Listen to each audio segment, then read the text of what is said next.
All right, I'm Matt Bruner with the Real Estate Heroes podcast, and today I am rocking solo. Dan is out and about closing deals. Welcome to the Real Estate Heroes podcast, the stories and lessons from real estate wholesalers, investors, and professionals who are changing lives and making an impact so that we can help you become the real estate hero. Just a quick reminder, this is an exclusive recording live event for our students only, who have the opportunity to ask questions and get answers to their biggest questions. If you want to be one of those lucky few, head over to actiondanbro.com to schedule a call or sign up. Today, we have Kevin Akers on the podcast. Kevin got started in real estate a while back, and after taking a brief break, he is back. He is taking action. And ladies and gentlemen, he just accomplished a feat a lot of you may be going after. Kevin just closed his first deal and has multiple more deals in the pipeline. Kevin is a licensed real estate agent, is working a W-2 job, and is actively pursuing his real estate investing career. Kevin is a student of ours, and Kevin, it's been awesome to watch your progress. Welcome to the podcast, man. Thank you. Thank you. It's an honor for being here. I appreciate the invite. Of course. We like it when people take action, and we just want to share these stories, man. Well, you guys are helping with that. I mean, right? That's what it's all about, taking action. Yes, sir. All right. So give me some feedback, Kevin. Give me the 3 to 5 minute synopsis of how we got to here. So how we got to here, I originally grew up in Germany. Which when I was 15 years old, I had to leave and I had to move to Lawton, Oklahoma because of the military. Moved there, didn't speak any English. The conversation we have right here, it would never happen. I can maybe say my name is Kevin, right? I remember my first day in school, my teacher set me in the middle of the class. All I heard was blah, blah, blah, blah, blah, blah, and then my name, Kevin. And then people start turning around talking to me and I had nothing. And then moving forward, eventually I learned English, went to college, and that's where I first got introduced to real estate. My professor, one of my finance professors, he had a portfolio of rental properties, which me and my best friend got to kind of dissect and look into it. And we were like, bro, we can do this. It's like, yeah, we can do this. So literally maybe a couple weeks, maybe a month later, we had an LLC, got hooked up with a bank. We knew a lender in town because we both used to work for the same bank. He was willing to give us a shot, hooked up a real estate agent and bought our first properties. And then we split ways. I moved to Seattle, moved to Minnesota, came back, got my real estate license, and back in investing. So that's kind of the short version. I love that, man. I think it's so interesting how a lot of people in their lives just have someone that introduces real estate to them, or they have some sort of a mentor figure. And it sounds like yours might have been that professor that you were talking about. Yeah, for sure. Yeah, he definitely had a big impact as far as investing and making your money work for you, right? And then during that time, I came across Rich Dad Poor Dad, which is the real estate Bible, or investing Bible at least. And it's just kind of opened my mind. And ever since then, it was always in the back of my mind. But I went away for a little bit. And honestly, what stopped me the most was fear. It literally held me back for a long time. Why do you think people have this fear that they can't do it? Or when you say fear, what was that fear? Part of it is probably disbelief, right? You maybe see other people doing it that have 100 properties or 2 properties or doing whatever, but you're good for them, but I don't know if I'm going to be able to do that. The other thing is people, because they have to get out of their comfort zone, and we are creatures of habit and comfort. We are literally, our brain and our body is literally made to keep us safe. And every time you do something that our brain is not used to, it tells you don't do it. And you think that's why it's so easy to think of all the things that go wrong versus looking on the other side of the coin is what could go right? And that's the first thing that pops in my mind. It's just instinct.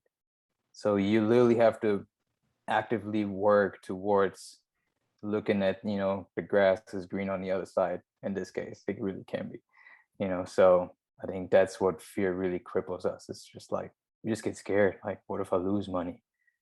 So yeah, I mean, so you just kind of gave one, but what do you think some examples of fear that like newer investors have?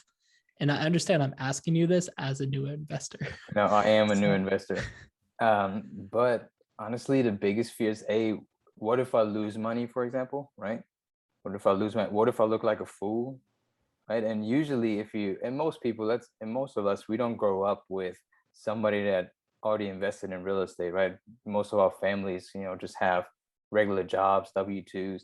So investing is very foreign to most of our natures, right? So we have friends and family saying, you really want to do that? People lose money, right? You have all these doubters talking to you. I mean, they mean well, right? They want to protect you, especially people that really love you, but they don't really know because they never ventured down that road, right? So I think losing fear, looking like a fool, having people in your ear that don't really believe, that want the best for you but don't really believe in your ventures. I think that's holds back a lot of people, honestly. And then your mindset I think is the thing you really have to work on. yeah, I think it's like too many people are like, what if I lose money? But not enough people say, what if I make money?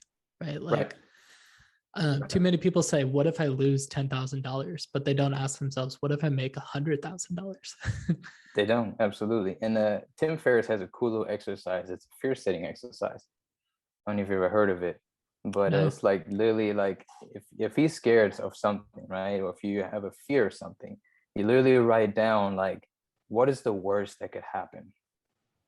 Right. I mean, we literally live in a country where the worst that can happen is generally not that bad. Right. I mean, let's say if you do lose money, you lose $10,000, right? And you're like, okay, I have to pay it back, or worst case scenario, I have to move in with my mom. But you're not going to go hungry. You're not going to probably sleep under a bridge, and you're not going to die. You probably will survive. Right. So it's something I kind of remind myself of every now and then. I love that. I didn't know that came from Tim Ferriss, but that's Mhm. totally something like I do. So like the two questions I always ask myself is like, what's the worst that could happen? And then no bullshit, what would it take? Right. Um, and like what I found is like just those two questions, like especially that second one, like things are a lot simpler than like you really think they are at first glance. Yeah. Um, I Yeah. love We just that. make them big. So We just make them a lot bigger in our heads, right? Like literally. yeah, exactly. Like I think a lot of people are always, playing scenarios in their head and, suddenly they've thought of 100 scenarios, but they haven't actually experienced the one that's actually going to be true. It's like when you're about to call a seller, right? Like I know so many people that get like anxious about calling a seller because they're like, what if they say this, this, this, this, this? Right. And like my response is like, well, why don't you find out what they're going to say? Yeah. Like Right. Yeah. we can sit here and like imagine what we think they're going to say, or like, like imagine all these like objections that we're going to have to handle, when in reality, like those objections probably aren't going to come up. That's very Like, true. I had a coworker of mine who said something to me that stuck with me. So he said that no matter what happens, they cannot eat you. Right. No matter what they say, they don't eat you. So sometimes, like if I make my first call, it's like they can't eat me. No matter what they say, they might hang up on me, but in the end, it's like, okay, just keep it moving. I'm still alive. So love that. So like, how are you actively getting over like this fear, right? Like, what are you doing day to day to like consistently like get closer to your goal? yeah, one of the biggest things that I've learned, not even that far, is just I try to surround myself with people who are already doing what I'm doing. I mean, that's part of the reasons why I joined this group. I have a friend of mine who's a real estate investor who owns several doors. He flips actively. I just go to real estate meetups, like investor meetups. Actually went to my first one actually the other day, because of COVID, it was shut down for a while and then they didn't host it and now they finally did. So I just try to surround myself as much as I can and just to see what people are doing because it's inspiring, right? It kind of helps negate the fear just a little bit. It's like, man, they can do it. The more you say it, like, I can, like, I try to get in the habit of never want to say I can't, right? Because that automatically stops my process of thinking and it automatically kind of shuts me down. It gives me an excuse out, right? I can't. So I always try to be like, how can I? Right. I might not have the answer right away, but it's like, how can I just to kind of get myself thinking, like, how can I get to my goal that I have, right? How can I buy my first property? How can I get my second property? How can I make this deal work? Right? It usually always an answer. Yeah, I think it's really important to ask yourself, like, how can I, but then also like, what can I do right now? Right. Like if you've ever read the book The One Thing by Gary Keller, which I I know did. you have, like it's all about taking a someday goal and then working all the way backwards to what is the one thing you can accomplish right now at this second to get closer to that goal. Right.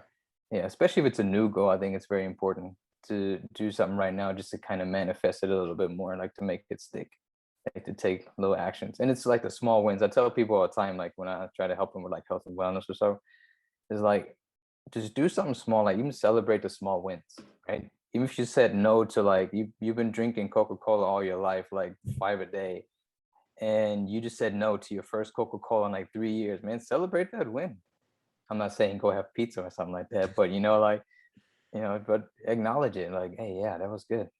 I did good today. Yeah, man, congrats. You didn't drink a Coke today. Go have a Pepsi. Exactly. Um, just kidding. All right, man. Let's talk about this deal. So walk me through the type of deal, how you found it. Let's talk about this first deal. Okay. So actually, when I got back into it, the very first deal kind of it fell apart right at the end, right? The seller just literally just went AWOL, couldn't be found and everything. Actually, my buddy actually might be buying it now, which is funny. But the other deal, so that one fell through. And then I had a friend of mine call me. So I pretty much I told my friends that I'm getting back into real estate investing and, and just kind of make it more known what I want to do. And then my friend called me one day. It's like, hey, I have a friend of mine who actually is trying to sell a house. It's in Lawton, Oklahoma, where I used to live.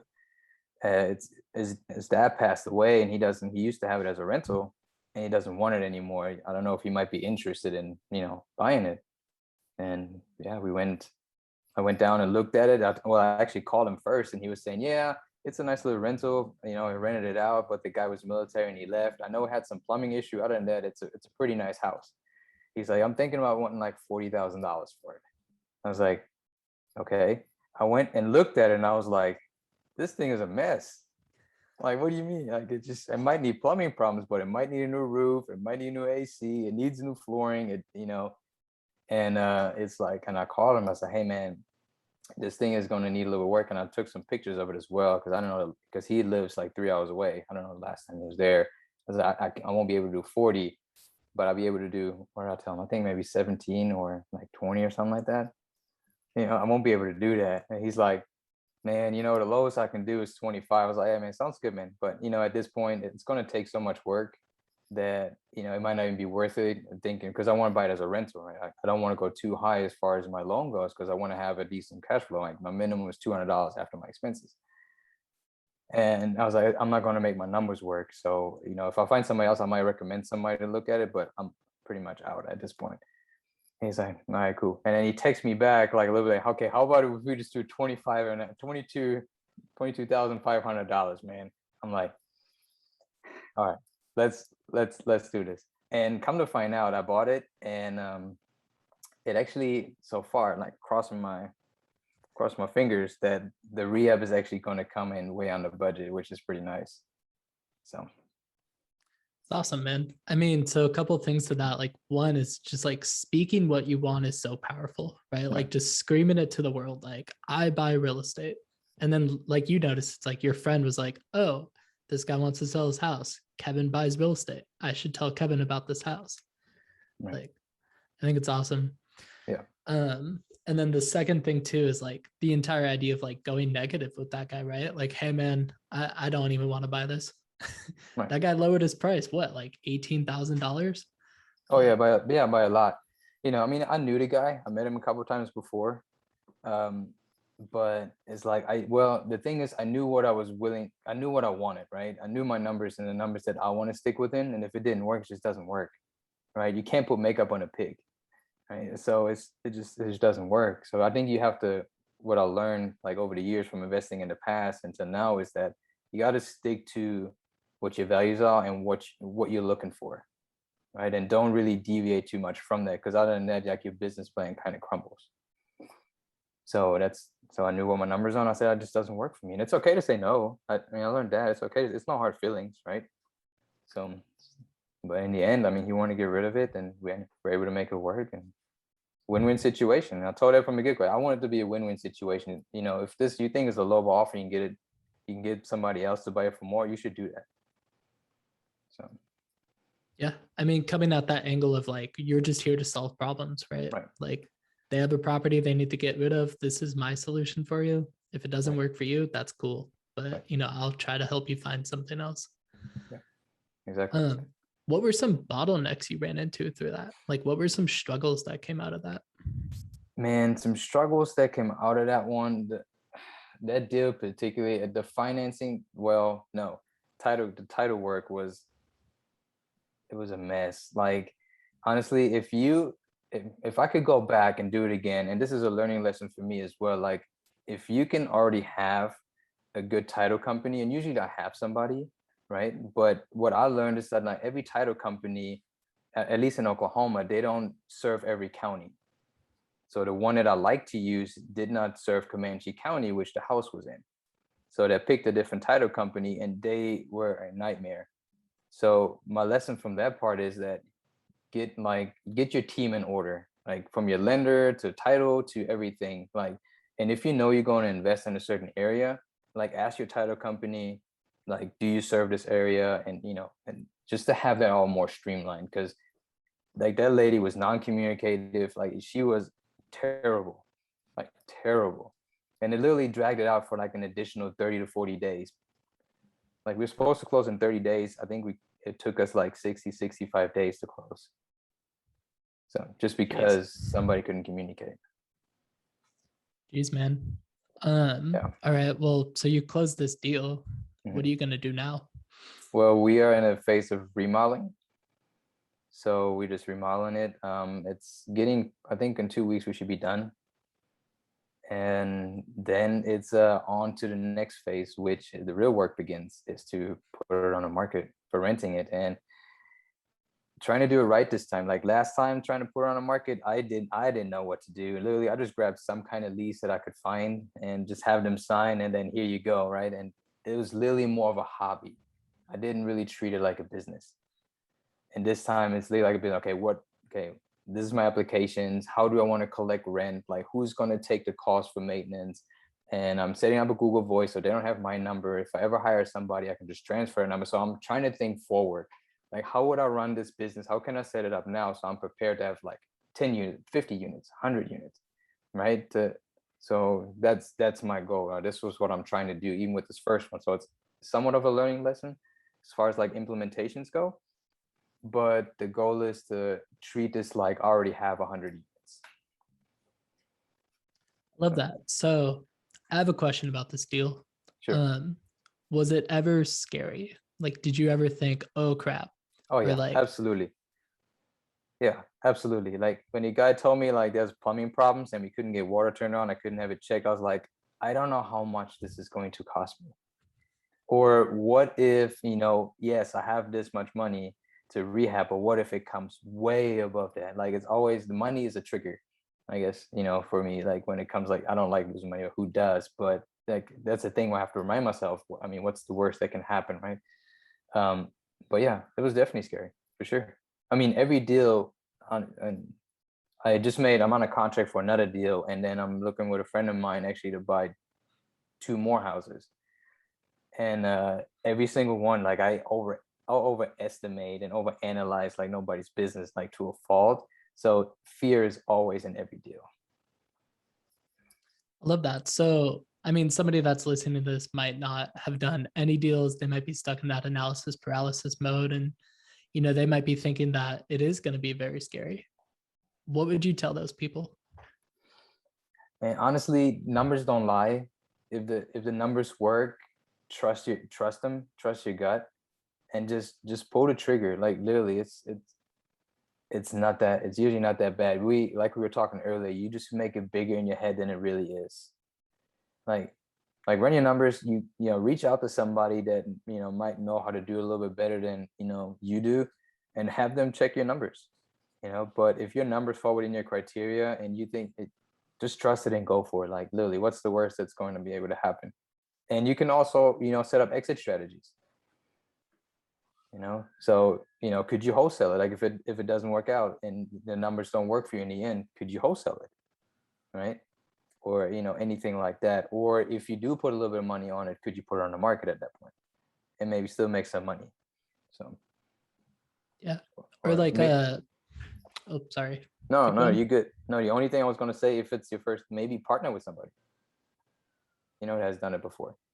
Like if you don't really want to do it by yourself, maybe you do the work and somebody brings the money, you split the money, like or it is, but just to kind of get some reps in.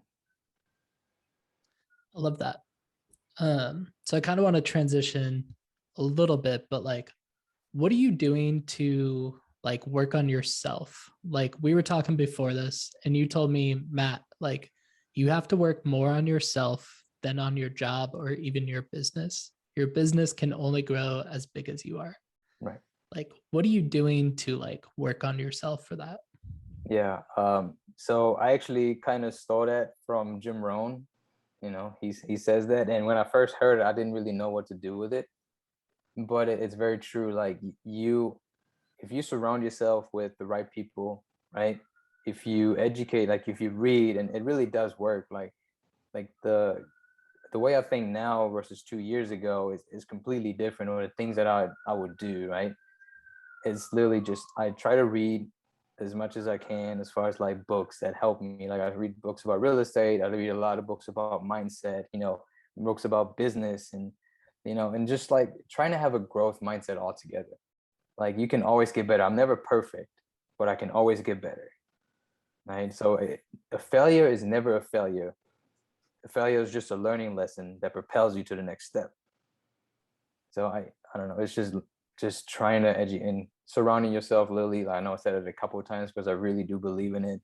Is surround yourself with the right people and surround yourself with people who do bigger things than you do right now. Like, and don't be afraid to reach out to people. Like I reach out to people all the time. I love that. So like outside of joining that group, as far as like surrounding yourself with people, like of those things you just listed off, like how are you applying that to your real estate investing? As far as like surrounding myself or reading or all of Yeah. these. Yeah. So I have a friend. We talk about real estate like almost every day in his business, and then what I want to do. I meetups. Like if I meet an investor or I come across somebody that does real estate, like for example, I used to live in an apartment complex downtown Tulsa, and I knew who the owner was. And I shot the owner an email. Hey, Kevin, I would love to, I'm trying to get back into real estate. And I was wondering if I can invite you to coffee just to kind of, maybe we can just kind of talk. And he was like, yeah, I'd be more than happy to. And then most people really would be more than happy to. And we met up and I just asked him a little bit and I just kind of take some of the nuggets he had to share, and his story. And, people always have a story. Just listen to that story. And you will learn a whole bunch and you will grow from that too. And it kind of helps you believe that things are possible.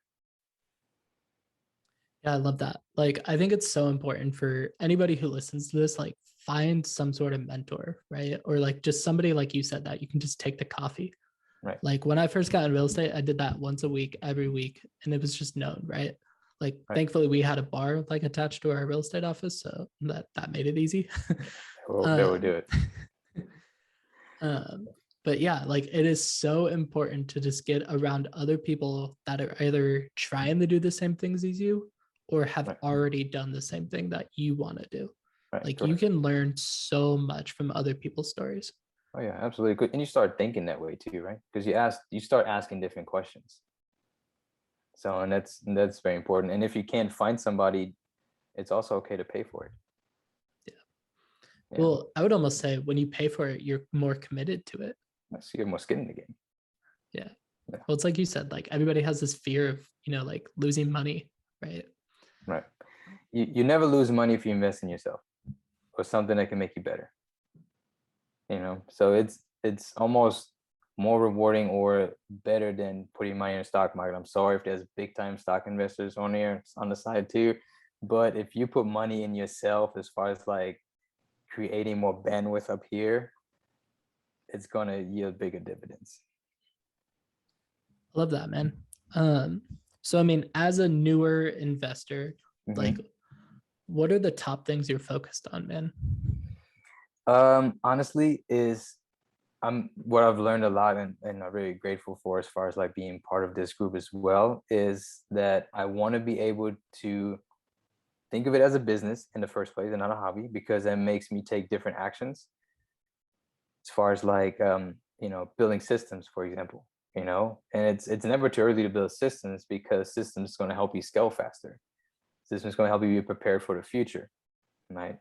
So, and then now I'm just looking into, just I have a goal, a goal for this year. I have a goal that I want to reach within the next year and the next 3 years, and so that's kind of what I'm focused on, and just trying to build a team as far as like making sure, like the contract that I'm using right now, he's awesome. I'm gonna keep him on, and just making sure I can streamline everything. Yeah, I think what you said is so important, and too many people just jump in without a plan, right? Or they just jump in and like, oh, I'm gonna magically do 10 deals a month. And it's like, no, man, like you need a system around that. Like one of my first mentors, like he told me anything you do more than once needs a system. And like thankfully in my role as like the integrator, like that's my job, is to build out systems. Um, which I like. But I'm not good at that. I'm more of a visionary, so I struggle with it. I can see like the big picture and where I want to go, and be like, "Yeah, let's go this way and this way." So I also, so my brother is part of this business as well. He's my best friend. He's more of an integrator, so that kind of balance each other out a little bit. So which is pretty nice. But yeah, I'm not good at let let's dive into that, man. that. Like, Okay. how does that relationship look? Like, what are you responsible for? What is he responsible for? So since this is all fairly new, right? As far as this is our first deal together, and I've been around real estate a lot more than he has, so I know a lot more. So like kind of naturally, like I kind of want to take charge, because I know what the answer is. Like more so, like like with the contractors, I've done remodels before. He has not, so I talk to the contractor more than like my brother does. So it's we're still trying to figure out exactly like who's going to be in charge of what. I kind of got an idea of like where our strengths lie, but I'm still trying to figure this out. But he's great. I mean, he's a hard worker. I trust him like with no unbelief. So it's just things that we kind of have to figure out as we grow, right? And we on the same page, we have our same goals, so that is all lined out. Now we just have to figure out, okay, what part of the business is more suited for you, and what part of the business is more suited for me. So it's growing pains. That makes sense. Like, so anybody who doesn't know the visionary integrated relationship, the visionary is like, I like to describe it as the visionary is steps A and step Z. The integrator is B to Y. That's very greatly put. Yeah. Like the visionary is here's where I want to go. I think this is where we should start. And then they're on to their 20th idea for the day. The integrator is still on idea number one, getting those steps B to Y put in place, right? Right. Do you think it's important to like know if you're more on the visionary side or the integrator side? um yeah, I think self-reflection is very important in general, like where you are, because it kind of helps you define your strength, right? And what are you good at. So I think the more you can self-reflect and see what your strength and weakness, and be honest about it. I mean, it shouldn't, it there's no wrong answer when it comes to it. We all have strengths, we all have weaknesses. But yeah, so I think you should know. Because then if you hire somebody, right, you know who to hire. If you're a visionary, you hire another visionary, for example, probably things ain't probably gonna get done as great. Two integrators would take over the world. Yes. Uh, just kidding. Kevin, what are you most excited about right now? Man, I am most excited to see how far I can take this and grow, and just try to milk the bejesus out of this.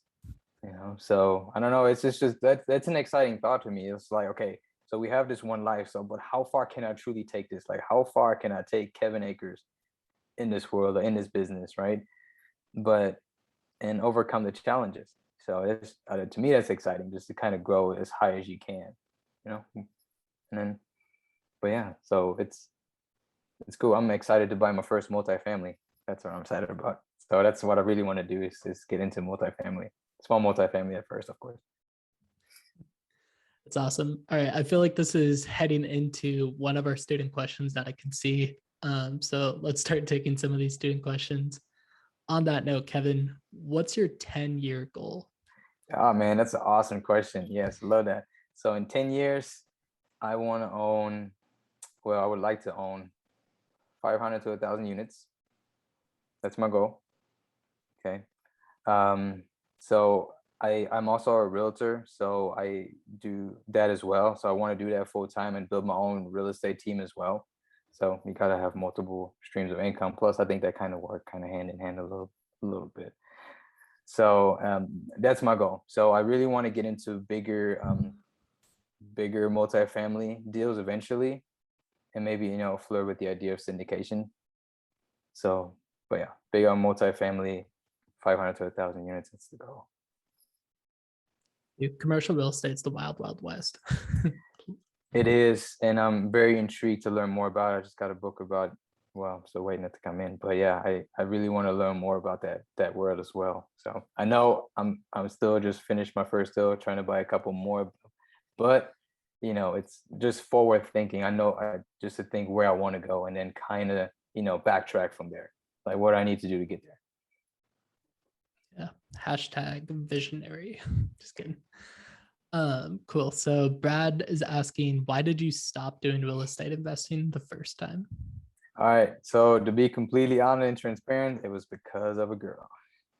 So yeah, well, that, and it was just a bad relationship, and then I wanted to get away from Lawton, Oklahoma, and I moved to Seattle. So I kind of had to travel back, and I wanted to see a little bit else, something else, and I ended up leaving. And I actually I met up with a real estate investor in Seattle as well while I was there, to see, hey, what I could maybe do, while I'm in Seattle or anything else. But I never did anything because I was too scared. You weren't Kevin from 2 years ago, or you were. Sorry. Right. All right. So Thomas is asking, have you done any wholesaling yet? And then what is your main focus for getting leads for wholesale deals? Gotcha. I have not done wholesaling yet. I do flow with the idea of wholesaling. So, because in order to invest more in rental properties, active cash is important as well. And wholesaling was one of the avenues I was thinking about. The only reason why I haven't pulled the trigger yet, because you only have so much bandwidth, right? And if I put too much on my plate, things is going to start falling off with working full time, trying to build my real estate business as an agent and investing and managing projects. I don't want to half-ass wholesaling. So I want to be able to go after it. So whenever I have more time, then, that's, definitely something I would do. I like being part of this group and learn about it. So let's say I come across a deal that may not make sense for me as far as buying, like as a buy and hold, but knowing how wholesaling works, I could implement that as a strategy. So, or exit strategy. Yeah. Or like, so I just want to make this point too, because like we have people in a group that like they have no intention of wholesaling ever, right? Like they just want to buy and hold things.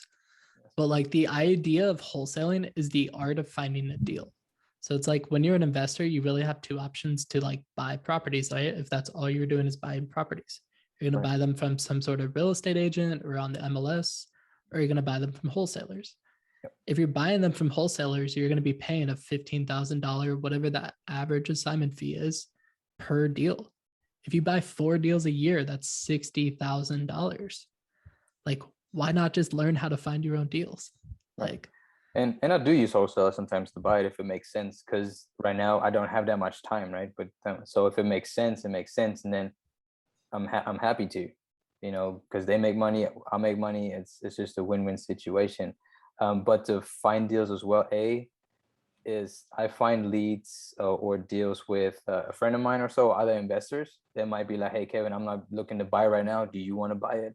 Right? Just to kind of be in that circle and making it known that you look for properties and talking to other investors, or driving for dollars. So that one, a deal machine. And then now my next, I do have prop stream. I haven't really used it that much yet, but now when I'm looking for the multifamily, I'm planning on making some cold calls onto some people as far as like a multifamily. There we go. Kevin, anybody who hears this, what could they do to support you? To support me, honestly, I mean, if you have a multifamily in Oklahoma, I'll be more than happy to look at it. I definitely, like I said, I want to buy a duplex, triplex, quadplex in that range as my next deal. I want to have 3 to 4 doors by the end of the year. So I have one now, one on a contract, and I need one more deal to hit my goal. Other than that, I mean, I always want to learn. So if there's somebody, that's just like a seasoned investor when it comes to that and is willing to share that wisdom, that'd be awesome. Any knowledge I can get that makes me better. That's really what I want. So I can, have it, pass it on to somebody else. So Love that. And then what would be the best way for somebody to reach you? Best way to reach me, it can be on Facebook. You can private message me. I don't check Facebook all that often. My private message, I'll definitely see it. It's just K Akers 1987 or K Akers 87 on Instagram. I check that every now as well, and that's probably the easiest way. And then we can kind of chat for sure. Yes, sir. All that goes in the show notes as well. And then, so Kevin, wrapping stuff up here, like, what would be one thing you hope people would remember and take away from this conversation? Honestly, read more. Just have a growth aspect, and how can I not? So always think of the possibility and look at the glass half full. So, and just be in continued pursuit of trying to get better every day, right? So no matter where you are right now, I mean, like I said, I'm small. I literally just bought my first deal, but that doesn't mean that, in 2 years from now, I'm in the same boat, because every day I get the opportunity to better myself and my situation. If you had 3 book recommendations, what would they be? Ooh, okay. Actually, the one thing by Gary Keller is awesome. I would actually combine that, and would read right after, I would read The Compound Effect, because I think they're a great duo, right? And Gary Keller kind of says, hey, focus on one thing, don't get distracted, don't look at the shiny objects. And then The Compound Effect says, be consistent with that, pretty much be consistent. So be consistent with that one thing, and it will lead you to, a great length. And then, I mean, obviously we all in real estate investing, so I'm sure everybody read Rich Dad Poor Dad, almost everybody. But yeah, that and that Offbeat, The Alchemist. I don't know if anybody ever read The Alchemist. It's a cool little book. So crazy how books can just change your life, man. It's nuts. That's why I like them. I mean, literally, if you think about it, people put in 300 pages what they have learned over years and decades, right? For us to pick up and learn from and do something with. So usually if you pick up, you walk away a little bit better from each book that you read. I love that. It's my opinion. It's awesome. And then, so given that we're real estate heroes, Kevin, if you were a superhero, which one would you be? Black Panther, my man. Why? Why? Because Wakanda fights out the shadows. Nobody knows they even exist. I'll just finish my first deal, man. I'm trying to take over, so I'm coming out of the shadows, trying to do some big things. I love that, man. All right, Kevin, thank you for being here, man, and sharing your stories and your lessons. I know we're all better for it, man. I'm grateful for you. Thanks to everyone for listening to this. If you haven't already, comment, and share this video with your friends. And then I also just want to make sure everybody is able to grow from this. So just pick one thing that we talked about today and take action on it. As soon as you're done listening, start taking action. Make that call, schedule that meeting. Just do something, guys. Just do something closer to that goal. And like Kevin said, he's coming out of the shadows, right? Everybody's in the shadows right now. Let's come out, start taking action. Signing off. This is Matt Bruner with Real Estate Heroes.